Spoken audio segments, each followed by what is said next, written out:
로마서 4장 1절부터 10절까지 교독하겠습니다. 그런즉 육신으로 우리 조상된 아브라함이 무엇을 얻었다 하리요?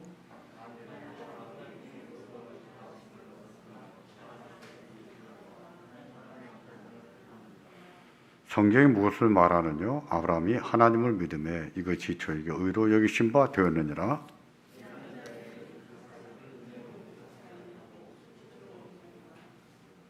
일을 아니할지라도 경건치 아니한 자를 의롭다 하시는 일을 믿는 자에게는 그의 믿음을 의로 여기시나니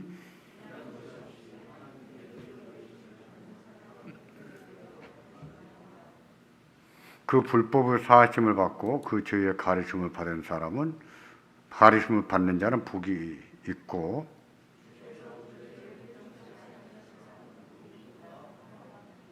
그런즉 이 행복이 할례자에게뇨 또 혹은 무할례자에게도뇨.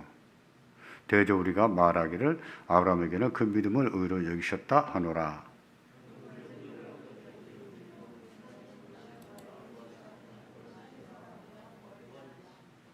아멘. 본문에 보면 이렇게 말하죠. 일한 것이 6절에 일한 것이 없이 하나님께 의로 여기심을 받는 사람의 행복이 돼서 다윗이 뭐라고 했느냐면 그 불법을 사하심을 받고 그 죄를 가르침을 받는 자가 복이 있다. 주께서 그 죄를 인정치 아니하실 사람은 복이 있다 함과 같도다. 여러분 예수를 믿고 나서 죄를 짓잖아요. 죄 짓지요. 많이 짓기도 하죠. 죄를 짓고 나면 양심의 가책이 되죠. 뭐 죄를 지었을 때 양심의 가책이 되는데 그런 순간에 여러분이 의인이라고 생각할 수 있을까요? 그런 순간에도 내가 죄를 짓고 양심의 가책을 막 느끼면서 막 자책이 되는 그런 순간에도 그럼에도 불구하고 하나님이 나를 의롭다고 하신다. 나는 의인이다. 이렇게 말할 수 있겠습니까? 그건 보통 뻔뻔한 사람이 아닙니다. 진짜 뻔뻔한 사람이죠. 근데 하나님은 그렇게 하신다는 거예요. 이게 흔들리지 않아야 됩니다. 여러분이 무슨 죄를 지었든 그 죄로 인해서 여러분은 막 자책을 해야 돼요. 죄를 지었으면. 진짜 믿음이 있다면 하나님 앞에서 통회하는 자복하는 자책이 있어야죠. 하나님이 의롭다고 하신 그 믿음에는요, 믿음은 예민해서 우리가 죄를 지었을 때 자책을 해요. 어떤 분이 그렇게 얘기했습니다. 왜 나는 예수를 믿고 사는데 이렇게 자책이 자꾸 되고 마음이 이렇게 그렇습니까? 그거요, 예수를 믿지 않았으면 그런 정도의 자책은 생기지 않았을 거예요. 죄를 지었는데 예수를 믿지 않았으면 그 정도 죄 가지고는 막 자책하고 막 자기를 무슨 죄인인 것처럼 그렇게 여기지 않았을 거예요. 근데 믿음이 있기 때문에 자책이 더 되는 거예요. 올바른 믿음을 가지고 있고 참된 믿음이 있다면 우리는 더 자책이 되는 거예요. 그럼에도 불구하고 그런 자책이 되는 가운데 있는 자기지만 그럼에도 불구하고 하나님은 그런 나를 어떻게 보시는가? 어떻게 보실까요? 이런 죄인아 죽어라, 죽어. 이러실까요? 아니에요. 하나님은 그것을 회개하게 하시지만은 그런 나를 어떻게 보세요? 의롭다. 이렇게 보세요. 왜 그럴까요? 회개했기 때문에 의롭다고 하실까요? 아니요. 회개하지 않고 있는 동안에도 회개할 기회를 주실 뿐이지 회개하지 않고 있는 동안에도 하나님은 우리들을 의인이다. 이렇게 모아준 겁니다. 이게 뭐예요? 칭의예요. 여러분이 이것을 분명히 하는 것이 중요해요. 제가 전도서 영상 작업이 끝나고 나면 그리스도인의 자유를 녹화해서 보내겠다 했습니다. 그리스도인의 자유는 3번이면 끝나요. 3번밖에 안 합니다. 근데 그리스도인의 자유에서 제일로 중요한 것이 뭐냐? 뭐라고 했죠? 칭의예요. 믿음으로 말미암는 거예요. 보십시오. 다윗도 불법을 사하심을 받고 그 죄를 가르침을 받는 자가 복이 있다 그랬고 주께서 죄를 인정치 아니할 사람은 복이 있다 그랬습니다. 다른 사람이 볼 때도 내가 죄를 지었어요. 그 맞아요. 죄인이에요. 내가 봐도 나는 죄인이에요. 자책이 돼요. 근데 하나님은 너는 의인이야. 하나님 확 끌어줍니다. 하나님이 괜찮다는데 누가 뭐라 하겠어요. 그래서 우리가 그리스도인으로서 그리스도인의 자유를 누리고 살려면요, 분명히 알아야 됩니다. 뭘 알아야 돼요? 칭의에 대해서 분명히 알아야 돼요. 이것은 어떻게 압니까? 오늘 이렇게 한번 배웠다고 압니까? 아니요. 여러분들이 성경을 찾아가면서 읽어서 여러분 안에 성경 가지고 증거를 해야 됩니다. 그 증명이 쌓여야 돼요. 쌓일 때 쌓여가는 만큼 맞다. 칭의로 믿음으로 이루어지는구나. 그런 확신이 생기고 흔들리지 않는 거예요. 그렇지 않으면요, 이게 돼 있지 않으면 여러분은 죄를 지을 때마다 구원을 못 받는 것 같아. 하나님이 의인으로 여기지 않고 죄인 취급해서 가 죽어라, 죽어 이놈아, 이러실 것 같아요.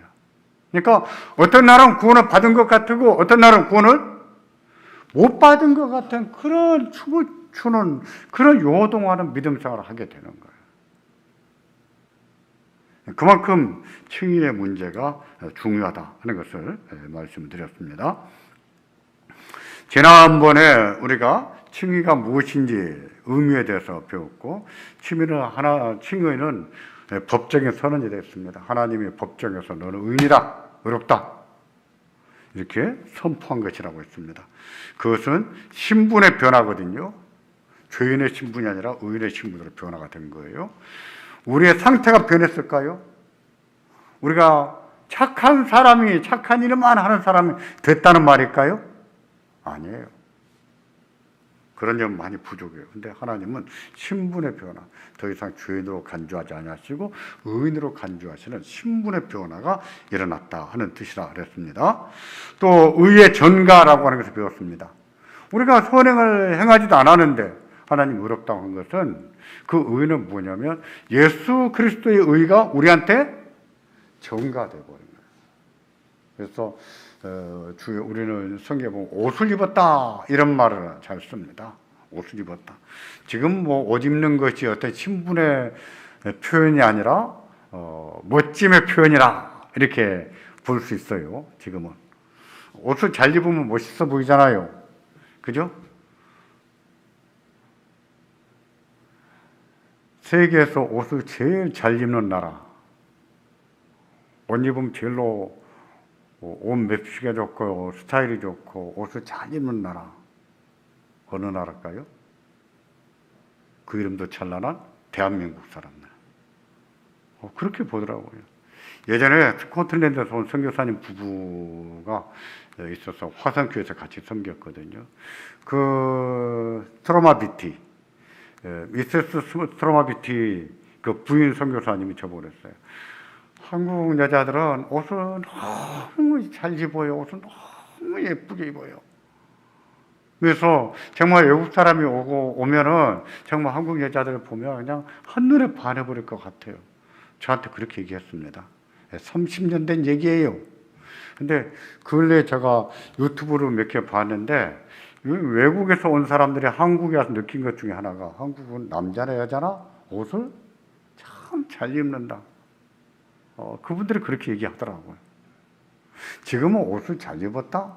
신분의 의미가 아니라 멋짐의 표현이 되겠지만, 고대에서는요, 옷은 신분의 표현이었어요. 옷을 입은 거 보면, 저분이 왕족인지, 저분이 평민인지, 노예인지 다 구분이 됐어요.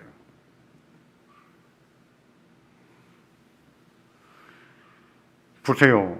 야곱이 요셉에게는 어떤 옷을 해 입혔습니까? 무슨 색으로? 자주색 옷이. 자주색 옷이라고 하는 말을 요즘 말로 하면은요, 와인 컬러예요. 자주색 그러면 안 멋있어 보이는데, 와인 컬러, 그럼 멋있어 보이죠? 와인 컬러입니다. 그것은 아주 높은 신분의 사람들의 표시예요. 그러니까 아버지가 다른 아들 가운데서 유난히 이 아들은 잘 입힌 것이죠. 그런 신분의 표현이었거든요. 그러다 보니까 의로 옷 입었다. 성경에 이런 표현이 나와요. 의로 옷 입었다. 이런 말이 다 무엇입니까? 의의 전가지요. 예수님의 의가 우리한테 전가, 우리한테 왔어요. 그래서 우리는 그 예수님의 의로 옷을 입은 거예요. 바로 그것을 보면서 하나님은 너는 의롭다. 이렇게 보신 거예요. 우리가 하나님 앞에서 의롭다 하면 여길 수 있는 근거, 유일한 근거는 무엇입니까? 믿음이죠. 하나님은 믿음을 그 사람의 의로 여기신다 그랬거든요. 하나님은 믿음을 보시고 우리를 의롭다 그랬어요. 오늘은 그 믿음이 무엇인가, 어떤 믿음인가 하는 것을 조금 더 지난주에서 보충하고 나머지 층의 값에 대해서 참고하겠습니다. 하나님께서 우리를 보시고 믿음을 의로 여기셨다라고 하셨는데 왜 그렇게 말해야 될까요? 그렇게 말할 수 있는 근거가 뭘까요? 다시 말해서 우리가 믿음으로 의로워진다고? 아니지. 믿기도 하지만 착한 일도 해야 의로워지지. 이렇게 말하는 것에 대해서 누가 옳은가를 볼 때 뭘 봐야 될까요? 아브라함을 봐야 돼요. 왜? 아브라함이 믿음의 조상이니까. 하나님은 아브라함의 뭘 보고 의롭다 하셨는가? 뭘 보고 의롭다 하셨습니까? 아브라함의 믿음을, 아브라함 믿음을 의롭다 그러셨어요. 창세기 12장에 보면 하나님이 내가 지시할 땅으로 가라 해서 아브라함은 순종하고 갔습니다. 그건 대단한 믿음이에요. 대단한 믿음이에요. 저보고 이 나이에 야, 네 미국 가서 살아라. 저는 안 갑니다. 못 가요. 예전에 처제들이 셋이나 미국에 살 때 우리 집사람이 미국 이민 가자고 얼마나 졸랐는지 몰라요. 나 못 간다. 나 미국 가면 나 못 산다. 나 안 간다. 못 갑니다. 근데 아브라함에게 하나님이 가라 하실 때 아브라함이 갈 바를 모르고 갔다 그랬거든요.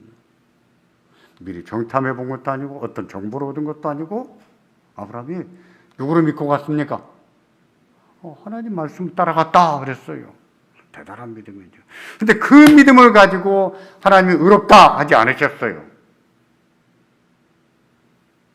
대단한 믿음이었지만 그럼 어떤 믿음을 가지고 의롭다 하셨을까요? 하나님이 아들을 주신다는데 안 주신 지가 벌써 한참 됐습니다. 그래서 아브라함도 마음이 좀 흔들렸지요. 엘리에셀은 하나님 앞에서 살기를 원합니다. 그러기도 했고 게다가 사라가 첩을 얻어주니까 또 사라 통해서 이스마엘을 낳아버렸잖아. 이건 잘못한 거거든요. 근데 그렇게 해버렸잖아요. 그런 아브라함에게 너에게 또 나타나서 아브라함아 내가 너에게 아들을 줄 것이다. 그랬어요. 제가 그랬었죠. 그 설교할 때. 그 말을 믿어야 됩니까? 말아야 됩니까? 믿어야 됩니까? 말아야 됩니까? 이제까지 안 주신 것을 보면 안 믿어야죠. 믿을 수가 없어요. 그래서 아브라함이 뭐라고 했냐면 하나님이 제 상급이시라고요? 하나님 뭘 주시겠습니까? 그렇게 말했습니다. 하나님 저한테 뭘 주시겠습니까? 근데 하나님은 또 밑도 끝도 없이 내가 너에게 아들을 주마 그러셨거든요. 근데 아브라함은 그 말을 믿었지요. 12장에서는 아브라함이 순종했다 이런 것을 엿볼 수가 있고 그런 설명을 보충할 수가 있습니다. 근데 15장에서는 창세기 15장에서는 이때는 믿었다라고 했을 때는 뭐 순종을 했다 이런 것을 덧붙일 수가 없어요.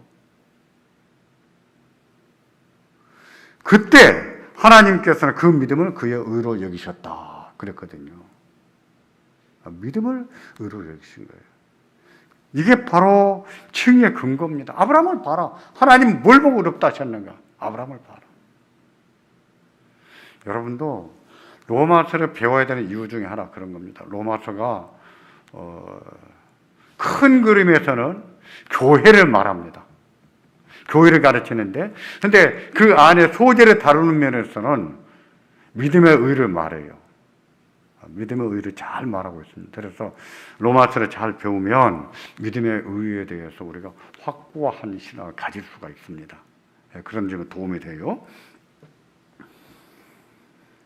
하나님은 그 믿음을 그의 의로 여기셨는데 그 믿음은요, 관념적인 믿음이 아닙니다.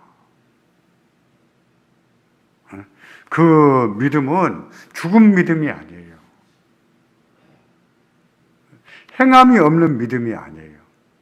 무슨 말이냐면 하나님이 순종하는 것을 보고 의롭다 이러신 것이 아니라 순종한 것도 없어요. 그냥 하나님이 말씀하시자 믿었더니 그 믿음을 그의 의로 여기셨다 이랬거든요.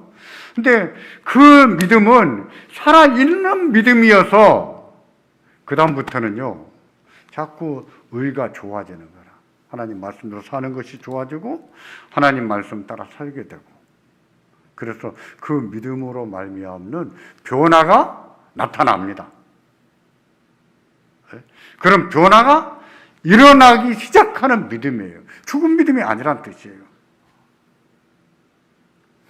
여러분 가지고 있는 유인물 한번 보시겠습니까? 지난번 우리가 설명했던 부분 중에 하나인데 2번 칭의의 방편 보시고 그 다음에 동그라미 1번 보세요. 1번 보시면 이렇게 말하지요. 칭의를 받는 믿음은 찾았습니까? 칭의를 받는 믿음은 죽은 믿음이 아니라 그 다음에 사랑으로 역사하는 믿음으로 언제나 모든 다른 구원의 은사들을 수반하는 하나님의 선물이다. 그래서 참된 칭의를 받은 자는 실제로 의롭게 되어 반드시 선을 행한다 이렇게 말했습니다. 칭의의 믿음은 어떤 순종의 믿음이 아니에요. 선행의 믿음이 아니에요. 하나님을 믿던 그 믿음이에요. 근데 그 믿음은 살아있는 믿음이에요.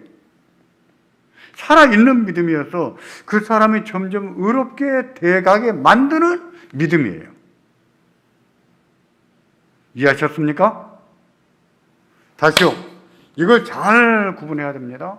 하나님이 우리를 보고 의롭다 하실 때는 우리 어떤 순종을 보고 의롭다 하신 것이 아니에요. 하나님을 믿는 믿음을 보시고 의롭다 하셨어요. 근데 그 믿음은요 살아있는 믿음, 진짜 참된 구원의 믿음이에요. 그래서 그 믿음에는 뭐가 나타나기 시작한다고요? 의를 좋아하고 선을 행하고 점점 변화가 일어나기 시작하는 믿음이라 이 말이에요. 따라서 하나님이 의롭다고 하셨을 때 그 믿음, 우리가 거듭났을 때 하나님 우리 마음에 믿음을 심어주시잖아요. 거듭날 때. 근데 그 믿음은 생명이 있는 믿음이에요. 그러기에 우리는요 칭의의 믿음을 가졌는데 거듭나기는 했는데 저 사람은 변하지 않아 이렇게 말하면 안 되지요. 칭의의 믿음, 참된 믿음을 가졌다면 변화가 나타나게 돼 있죠. 나타날 수밖에 없는 거예요.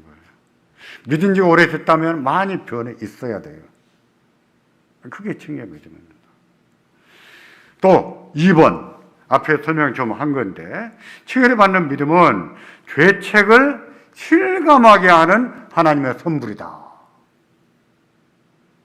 칭의의 믿음은 우리가 선에 행한 믿음도 아니고 순종한 그런 믿음이 아니지만 하나님을 믿는 그 믿음이지만 그 믿음을 가지게 되면 자기가 지은 죄에 대해서 뭐가 있어요? 죄책감을 느끼게 하는 믿음이에요. 죄책감. 설명드린 대로 우리가 참된 믿음을 가지고 있다면 우리는요 거듭나지 못한 자가 양심의 가책을 찔끔 느꼈다면 우리는요 양심의 가책 정도가 아니라 우리는 내가 왜 죄인인가, 나 같은 이런 죄인이라고 내가 총체적인 죄인임을 다시 한번 깨닫게 되겠죠. 회개도 그런 거예요. 회개도 내가 하나님 거짓말했습니다. 언제 누구한테 돈 1,000원 빌렸으고 안 갚았습니다. 그런 항목을 하나님 앞에 고백하는 것만 아니라 그것도 해야 되는데 내가 그런 죄를 짓고 사는 죄인이라는 것을 통회하는 마음, 그게 회개예요. 그것도 따라옵니다. 그러니까 여러분들이 죄를 회개할 때도 하나님 제가 무슨 잘못을 했습니다. 누구를 미워했습니다. 그 죄목만 고백하는 것이 아니라 그런 죄가 자기한테 여전히 남아있다는 것을 통회하는 마음, 그걸 가리켜서 회개라고 하는 거예요. 그러고 보면 보세요. 칭의의 믿음을 가졌으면 어떤 죄를 지었을 때 죄책감을 더 실감하겠죠. 맞아요. 그럴 수밖에 없어요. 근데 죄책감을 더 느낀다고 하는 얘기는 그만큼 우리가 산 믿음을 가졌다고 하는 증거가 되기도 합니다.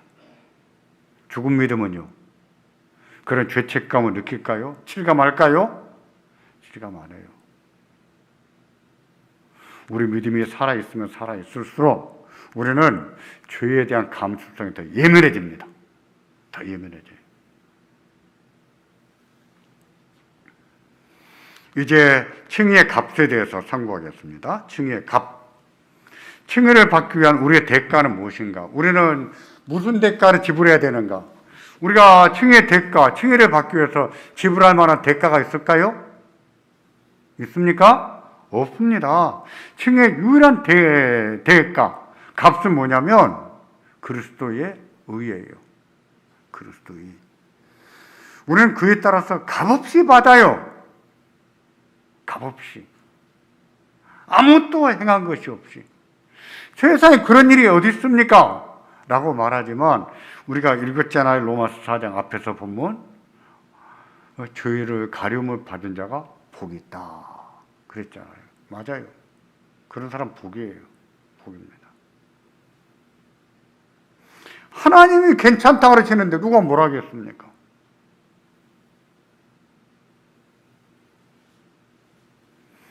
그 다음에 3번의 두 번째 하이픈 보세요. 즉, 칭의는 우리가 무언가를 치른 대가가 아닙니다. 하나님의 전적인 은혜예요. 하나님 우리를 선택하시고, 이거 예정이라고 하지요. 또 예정하신 자를 부르시지요. 이거 소명이라고 하지요. 그 다음에 끝나게 하시지요. 그걸 뭐라고 해요? 중생하게 합니다. 중생이라고 합니다. 그런 다음에 회개를 일으키시고 믿음을 주시지요. 괄호 넣어서 믿음을 넣어놨습니다. 왜 그럴까요? 회개와 믿음은 같이 일어나기 때문에. 회개가 먼저인지 믿음이 먼저인지 논리적으로 뭐가 먼저인지 말하기가 힘들어요. 그래서 회개와 믿음은 동전의 양면과 같아 이렇게 설명합니다. 회개토록 하셔서 믿음을 주시고 그 다음에 그리스도의 의를 전가해서 법적으로 사면하시는 거예요. 그러니까 우리가 대가를 지불할 것은 있어요, 없어요? 없어요. 우리가 의롭다고 예금받는 모든 대가는 누가 지불하세요? 누가 하십니까? 예수님이 하신 거예요. 예수님이 십자가에 죽으심으로 율법의 요구를 이루신 거예요. 그러므로 우리가 믿음이 좋을 때는 의로웠다가 기도가 약해지면 의롭지 못했다가 우리가 착한 일을 많이 하면 의로웠다가 좀 착한 일을 못하면 의롭지 못했다가 그러지 않는다는 것을 알고 우리도 우리 스스로가 그런 경우에 내가 오늘 같으면 구원을 못 받을 것 같아 하는 잘못된 생각, 잘못된 믿음에 빠지지 않도록 해야 됩니다. 지금 제가 이렇게 말했다고 해서 여러분이 덥석 믿어버리지 마시고 여러분들이 성경을 찾아보세요. 읽어보세요. 성경의 증거를 찾아서 그 증거를 읽다 보면 아, 성경이 정말 그렇게 말하구나 하는 증명이 많이 쌓여야 된다니까요. 그래야 여러분이 칭의의 믿음이 흔들리지 않아요. 저는 이렇게 가르쳐서 여러분이 아, 고개 다 끄덕끄덕 이렇게 하고 있어도요. 나중에 또 어디 가서 배울 때 여러분이 예수를 믿고 죄를 짓는데도 의인입니까? 그래가지고 천당 가겠습니까? 그러면 또 못 갈 것 같아. 여러분이 의로워지려면 예수도 믿어야 되냐 기도를 많이 해야 됩니다. 믿습니까? 아멘 하면 하시지 그래요. 자, 이럴 때 아멘 하면 다 넘어가는 거예요. 그렇게 될 수 있다니까요. 그렇게 될 수 있어요. 근데 그렇게 되지 않으려면 어떻게 된다고요? 여러분들이 이런 성경 구절을 찾아보면서 아, 정말 믿음으로 이루어지는구나, 하나님의 선물이구나 하는 것이 여러분 안에 증명이 쌓여야 돼요. 그게 중요합니다.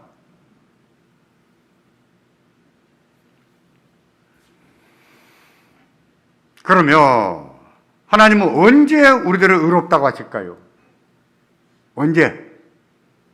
정답은 믿을 때, 믿을 때입니다. 설명할 유인물에 보시면 이렇게 설명되어 있습니다.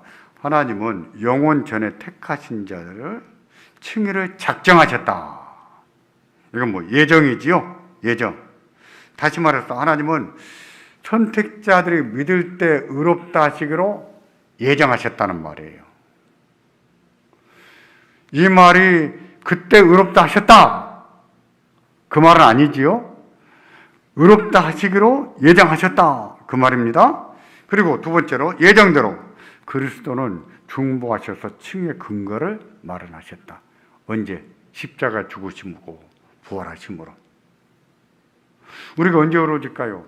예수님이 죽으시고 부활하셨을 때 의로워졌을까요? 아니에요. 언제? 믿을 때. 세 번째로 이를 근거로 성령은 때를 따라 믿음을 주셔서 칭의를 적용하신다 이랬습니다. 성부 하나님이 예정을 삼위일체 하나님 예정에 놓으셨어요. 성부 하나님이 누구를 구원할 건지 다 선택해 놓으셨습니다. 그런데 성자 하나님이 그 죄인들의 죄를 지시고 죽으시기로 하셨어요. 십자가에 죽으셨습니다. 성령 하나님은요, 그 성부 하나님이 구원하기로 선택하신 그들을 그리스도의 십자가의 공로에 의지해서 그들을 구원해 내시는 거예요. 구원하는 일을 누가 하십니까? 성령 하나님이 하시는 거예요. 죄인인 것을 깨닫게 하시는 것도 성령이 하시고요. 또 하나님 말씀을 깨닫게 하신 것도 성령이 하시고요. 죄를 회개하는 것도 성령이 하시고요. 또 예수가 하나님의 아들이신 것을 알게 하시는 것도 성령이 하시고요. 내 마음에 내 주로 영접하게 하시는 것도 누가 하십니까? 성령이 하시는 거예요. 오늘 아침에도 말씀드렸죠. 우리가 복음을 전하면 사람들이 좋아하지 않아요. 요즘 같은 시대는 누가 믿을 거라고 전도를 합니까? 근데 그렇게 생각하지 말자 그랬었죠. 복음은 항상 거부당하면서, 미움을 당하면서, 핍박을 당하면서 전해졌거든요. 근데 그 사람들이 입으로 거부하고 핍박하고 미워하는데 하나님 말씀 어떻게 합니까? 하나하나 하나님 구원할 자들은 하나님이 깨닫게 하십니다. 듣게 하시고 들려오게 만들고 깨닫게 하세요. 적용을 한번 말씀드렸었죠. 정말 교회 가기 싫었는데 우리 어머니한테 거절을 하기 싫어서 끌려서 따라갔다고. 예배당 제일 뒤에 앉아서 인상 쓰면서 앉아 있었습니다. 나 내일 집에 간다. 내일 집에 간다. 근데 인상 뻑뻑 쓰고 앉아 있는데도 하나님 말씀이 하나 들려오는 거예요. 그게 정말 그렇다고 하는 것이 자꾸 깨달아지는 거예요. 그리고 셋째 날 저녁, 수요일 날 저녁에 제 발로 스스로 일어나서 제일 앞자리 가서 앉았습니다. 하나님, 항복합니다. 그 사람들이 미워한다고 해서 성령 하나님이 역사하지 않는 것이 아니에요. 그 사람이 거부한다고 해서 성령님이 역사하지 않는 것이 아니에요. 그 사람이 입으로 거부하고 있는 동안에도 성령님이 그 말씀을 그 마음에 깨닫게 하세요. 때문에 우리는 거부당하면서도 복음을 전하는 것, 그것은요 익숙해져야 돼요. 그런 것이. 제가 이렇게 말한다고 해서 복음 전할 때 예의 없이 함부로 거만하게 그렇게 행동하라는 얘기도 아닙니다. 그렇게 하면 안 됩니다. 4번의 두 번째 하이픈을 보세요. 따라서 하나님이 영원 전에 작정하셨을 때 혹은 그리스도가 중보하셨을 때, 이 말은 십자가에 죽고 달리셨을 때 그 말이에요. 우리에게 이미 칭의가 적용됐다고 생각해서는 안 된다. 그건 오해입니다. 우리가 칭의를 받는 때는 언제라고요? 그리스도를 믿는 때입니다. 그리스도를 믿는 때. 자, 이것을 우리가 잘 이해를 해야 됩니다. 언제 하나님이 의롭다고 하셨어요? 우리들을 선택하실 때? 예수님이 십자가에 달리셨을 때? 아니요, 믿을 때. 그러면 하나님이 의롭다고 하셨는데 죄를 짓잖아요. 예수를 믿고 구원을 받았어요. 진짜 받았어요. 받고 난 뒤에 죄를 짓잖아요. 그러면 구원이 취소됩니까? 옛날은 그랬어요. 아버지들이 화가 나면, 엄마들이 화가 나면 이놈의 자식 호적에 팥 뿌려라 이랬었어요. 그렇다고 진짜로 팠을까요? 아니요, 그러지 않았어요. 우리 청년들도 이 다음에 결혼해서 자식 놓고 살면서 아무리 화가 나도 저놈의 자식 호적에 팥 뿌려라 이런 말 하지 마시고, 너 집 나가 이런 말은 절대 하지 마세요. 그래서 진짜 나가는 수가 있으면 나가버리는 순간부터 누구의 고난이 시작이 되는가? 누구 고난이에요? 엄마 아빠 고난이. 애들 집 나가면 누구 고생합니까? 엄마 아빠 고생하는 거예요. 그러니까 아무리 화가 나도 너 나가 이런 말 하면 안 되고요. 호적에 팥 뿌리네 이런 얘기 하면 안 돼요. 우리 부모도 말에 실수는 하지만 하지 않잖아요. 마찬가지예요. 하나님도요, 우리가 의롭다 하셨다는 얘기는 우리의 이름이 하늘나라 생명체에 기록됐다는 말입니다. 하나님의 지옥버려라 이러지 않으신다는 거예요. 그러니까 우리가 죄를 짓기는 하지만 그렇다고 해서 칭의가 취소되지는 않는다. 아셨습니까? 그걸 분명하게 해야 돼요. 칭의는 취소됩니까? 안 돼요. 하나님이 주신 이 의인의 신분은요, 결코 취소되지가 않아요. 이렇게 말했죠. 참된 칭의를 받은 자는 의인의 법적 신분은 절대 잃지 않는다. 어떤 경우라도, 죄를 지은 경우라도 말해요. 하지만 보세요. 죄를 지었을 때 그러면 하나님이 가만 놔두실까요? 우리가 구원을 받았습니다. 하나님 의롭다고 하셨습니다. 우리가 죄를 짓잖아요? 그러면 하나님이 가만 놔두실까요? 아니지요. 하나님은요, 징계하십니다. 징계하세요. 하나님이 의롭다고 하신 사람들, 그들은 하나님의 자녀인데 그들이 죄를 깨닫고 자백하고 회개하도록 하나님은 우리들을 끝없이 도전하세요. 자꾸 도전하십니다. 징계는요, 벌을 주실까요? 안 주실까요? 주세요. 하나님이 주십니다. 줄 수 있어요. 다만 하나님이 고등어 생선 치듯이, 토막 치듯이 탕탕탕 매번 치지 않았을 뿐이지, 한 번씩 모았다가 하나님이 한 번씩 치세요. 따라서 우리 이렇게 생각해야 됩니다. 자기가 어떤 죄를 짓고 회개하지 않고 있는 동안에는 스스로 생각하기를 내가 이러다가 한 대 맞지. 그렇죠?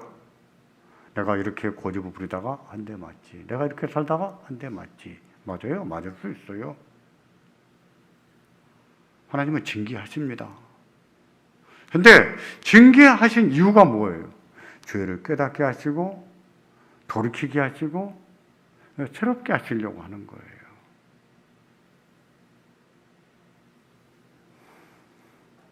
이런 사람도 있었대요.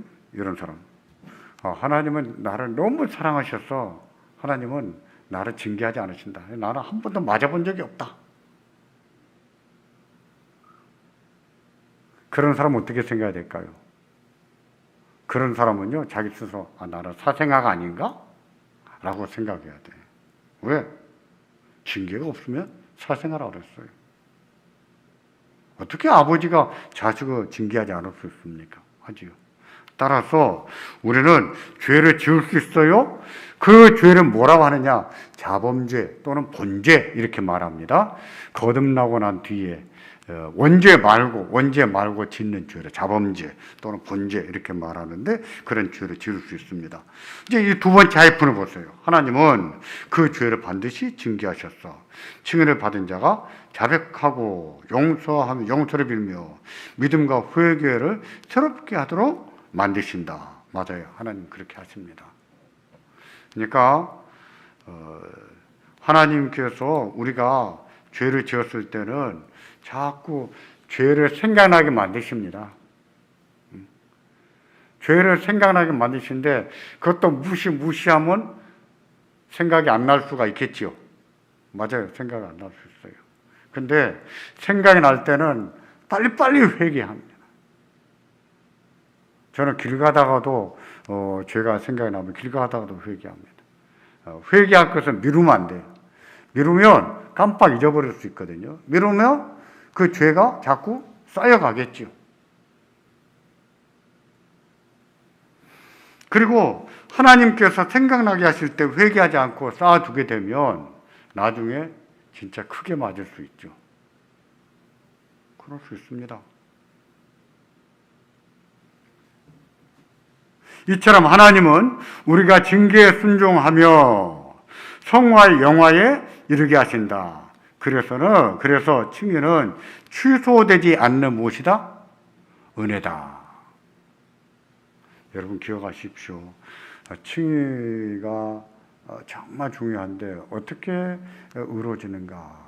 칭의가 무엇인가 하는 것을 여러분들이 잘 새겨 듣고 배워야 됩니다.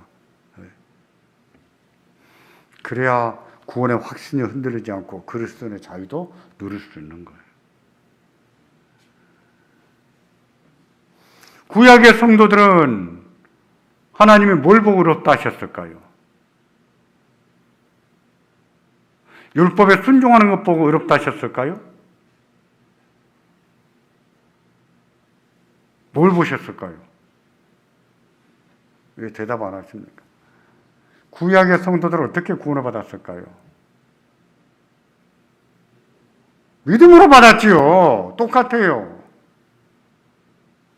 아브라함의 경우 앞에서 말씀드렸잖아요. 아브라함도 하나님이 그 믿음을 그의 의로 여기셨다 그랬잖아요. 똑같습니다.